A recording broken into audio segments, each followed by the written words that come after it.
उत्तर प्रदेश में राणा सांगा विवाद थमने का नाम नहीं ले रहा है। आज राणा सांगा की जयंती है।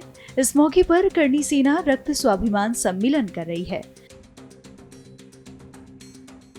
इसके तहत वे समाजवादी पार्टी के राज्यसभा सांसद रामजी लाल सुमन की सदस्यता रद्द करने और राष्ट्रद्रोह का केस चलाने की मांग कर रहे हैं। करणी सेना की क्या तैयारी है और इसको लेकर आगरा पुलिस कितनी सतर्क है, सुनिए। आज महाराणा सांगा जी की जन्म जयंती है और आप सबने देखा कि हमारे महाराणा सांगा जी और समस्त सनातनियों को एक व्यक्ति ने, जो जनप्रतिनिधि है, उसने अभद्र टिप्पणी से अपमानित किया। उस व्यक्ति विशेष को जवाब देने के लिए इस जयंती के शुभ अवसर पर हम पूरे भारतवर्ष से सनातनी और क्षत्रिय इकट्ठा हुए हैं।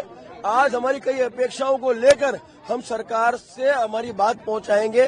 5 बजे तक का समय हम सरकार को दे चुके हैं, पहले भी आज भी दे रहे हैं कि 5 बजे तक हमारी इन अपेक्षाओं पे आपका प्रतिनिधिमंडल आए और हमारे से बैठ के बात करे, इस पर सहमति दर्ज करे, हम अनुशासन से वापस चले जाएंगे। एक बार मांग जरूर हम आपसे दोबारा जानना चाहेंगे। मांग ऐसा है, जो मुख्य हमारी मांग है वो तो इसकी सदस्यता रद्द हो और राष्ट्रद्रोह का अपराधी है, इस पे राष्ट्रद्रोह का केस हो, एफआईआर दर्ज हो और अपराधी है तो उसकी संपत्ति पर बुलडोजर चलना चाहिए। उसके साथ साथ जो बच्चों पे झूठे केस हुए वो वापस हो, हमारी तहरीर पे भी केस हो और कुछ ऐसे अधिकारी थे जिन्होंने हमारे बच्चों पे कस्टडी में 3rd डिग्री का उपयोग किया, उन पर संवैधानिक कानूनी कार्रवाई, उनको सस्पेंड किया जाए। ऐसी कई सारी अपेक्षाएं, उन अपेक्षाओं को लेके आज हम लोगों ने यहाँ जमावड़ा किया है। इनके द्वारा यहाँ पर पीसफुल गैदरिंग की परमिशन ली गई है और पर गैदरिंग जो है वो अगर इनके द्वारा पीसफुली खत्म की जाती है तो वो ज्ञापन देकर, तो उसके लिए हम लोग की तैयारियां हैं।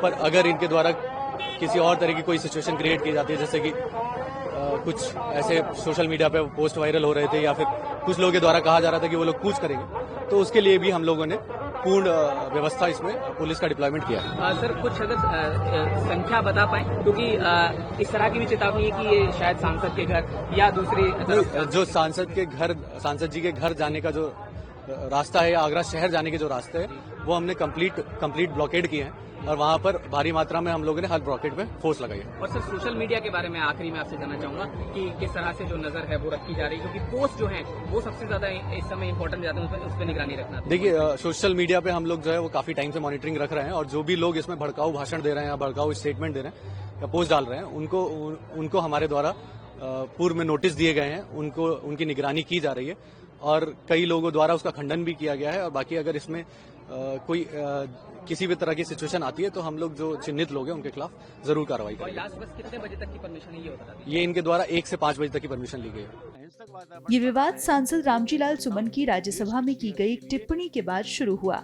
जिसके बाद करणी सेना की ये प्रतिक्रिया आ रही है। इस पर रामजी लाल सुमन का क्या कहना है, सुनिए। कौन क्या कर रहा है, क्या नहीं कर रहा है, इससे मेरा क्या लेना देना। कौन करणी सेना, तमाम करणी सेना यहाँ घूम रही है। जहां तक मेरा अपना सवाल है, मैंने एक बार नहीं 1000 बार कहा है, कोई व्यक्ति अपने आप में पूर्ण नहीं है, कोई विचार अपने आप में पूर्ण नहीं है। मैंने राज्यसभा में जो बयान दिया, मैं जानता हूं कि मेरे बयान से तमाम लोगों की असहमति हो सकती है, लेकिन असहमति व्यक्त करने का हमारे देश में एक तरीका है। हमारे देश में आईन है, संविधान है, कायदा कानून है। तो कुल मिलाकर के अगर किसी को तकलीफ हुई तो जो विरोध करने के तरीके हमारे देश में हैं, धरना देना, प्रदर्शन करना, सत्याग्रह करना, अखबार में जाना, कोर्ट कचहरी में जाना, उनका सब इस्तेमाल करते। हिंसा का रास्ता किसी भी कीमत पर हमारे देश को स्वीकार नहीं है और जिस तरह के तत्व यहाँ हिंसक वातावरण बना रहे, ये मैं समझता हूँ देश की सेहत के लिए किसी भी कीमत पर ठीक नहीं है।